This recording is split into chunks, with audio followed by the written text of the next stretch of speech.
હૈદરાબાદના સંધ્યા theatre કેસમાં મુશ્કેલીમાં ફસાયેલા અભિનેતા અલ્લુ અર્જુન માટે સારા સમાચાર સામે આવ્યા છે. કોર્ટે આ કેસમાં અલ્લુ અર્જુનને નિયમિત જામીન આપ્યા છે. તો નામપલ્લી કોર્ટે આજરોજ શુક્રવારે પોતાના આદેશ જારી કર્યા છે. તો ઉલ્લેખનીય છે, અલ્લુ અર્જુનની ફિલ્મ પુષ્પા 2 5 ડિસેમ્બર સિનેમાઘરોમાં રિલીઝ થઈ હતી. તો અગાઉ ફિલ્મનો પ્રીમિયમ ગત 4 ડિસેમ્બરની રાત્રે હૈદરાબાદના સંધ્યા થિયેટરમાં યોજાયો હતો.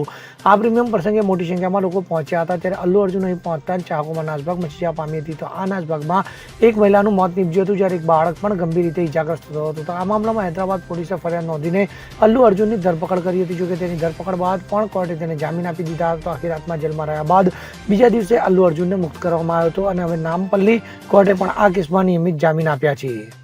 Bureau report, CN24 news. હવે જુઓ દેશ દુનિયાની તમામ ખબરો તમારી આંગળીના ટેરવે. ઉઠાવો મોબાઈલ અને Google Play Store પરથી ડાઉનલોડ કરો અમારી CN24 ન્યૂઝ મોબાઈલ એપ.